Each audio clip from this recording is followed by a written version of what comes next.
ACTA 27 years ago was founded by a group of people with three main pillars: academic excellence, academic freedom, and accountability. It still is pertinent today. We don't know what's going to happen in the future, but we do know what's happened in the past, and a lot has changed. So I think that we are in a unique position to influence what happens through our networks of alumni and trustees, and we hope to make the society better at large.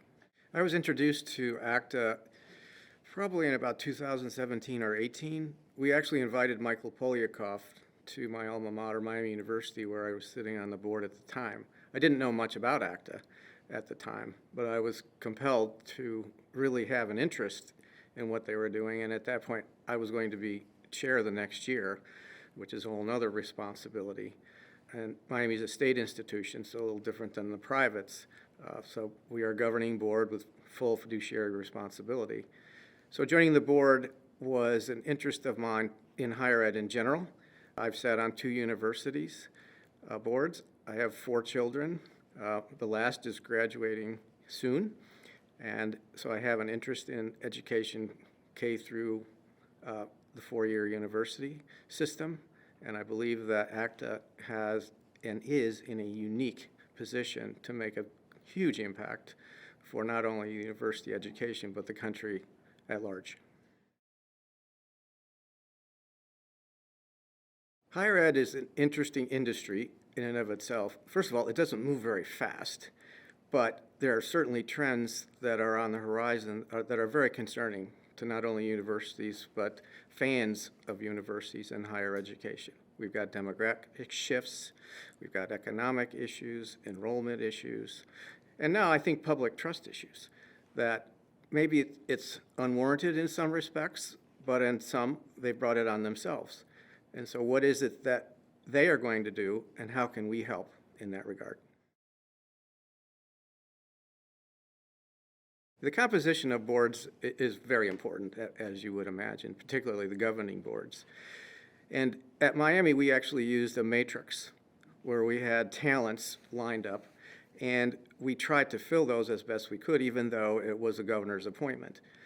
And it's great to have finance, it's great to have senior management, leadership, all those things that a company would have. I think what surprised me the most, particularly as I moved to my alma mater, is the complexity of the organization.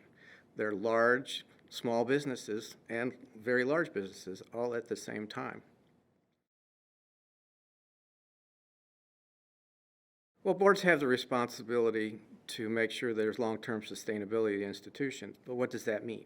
You've got financial aspects, of course, but you've also got enrollment issues, and what I mean by that is that you have to be attractive to students and families. And I think it has been an eye-opener for me over the years of how curriculum has changed. I mean, it's not the simple curriculum that probably I went to school with at the time. And I think that boards probably need to spend a bit more time there because some universities don't have the resources to offer everything to everybody anymore. And that is where they all seem to go or want to go, and that's impossible today. University expenses is an interesting topic in that they have gone up. Some of it's by their own making, but sometimes it's by outside sources. I mean, regulations and whatnot have really increased for universities. If you look at the administrative bloat that a lot of people criticize, it's not all the university's fault. It certainly is part of it.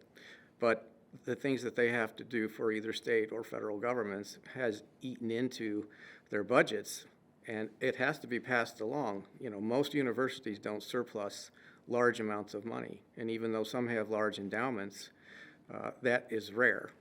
I think the 3 biggest challenges that governing boards face today is the demographics, student enrollment, financial stability and sustainability, and a crisis of confidence. I think there's a lot to do on all 3 of those fronts, and there's no easy answers. ACTA is uniquely qualified to assist universities in their challenges that are yet to come, let alone what they have today. Working with alumni groups, working with trustees, working with legislatures, working with interested parties. I mean, our three pillars are so important, and they sound simple, but they're not at all once you start to dig in. And, you know, we have tools and resources to try to help these things as best we can, but at the end of the day, the trustees have to make those decisions themselves. Yeah, you know, universities, for the most part, are teaching at the public level, not in the privates. And I don't know exactly what the number is, but I believe 80% of college students go to public institutions. So they being universities and colleges, and even trade schools and community colleges and states, have a responsibility to the state to meet the needs of the state. And some do better than others. There's a lot of work to do. I think there's going to be a lot of shakeup and fallout over the next few years as resources diminish. We can't keep spending at the rate. We can't keep charging tuitions at the rate. It's going to be a long slog for many universities, but it needs to be done, and it needs to be done sooner rather than later before you're in total crisis mode. You know, the promise of higher ed was to make a better society and to prepare young people to be leaders and to actually train them in certain skills, and maybe most importantly, critical thinking skills and communication. We've seen obviously a huge increase in what I'll call diversity issues, that maybe some are real, maybe some are not, but the focus has not been on training our students. I believe it's shifted over to ideology. And there is nothing wrong with great debate, but we don't seem to be having that in the same manner that we did in the past. And that's a real problem for institutions and society at large.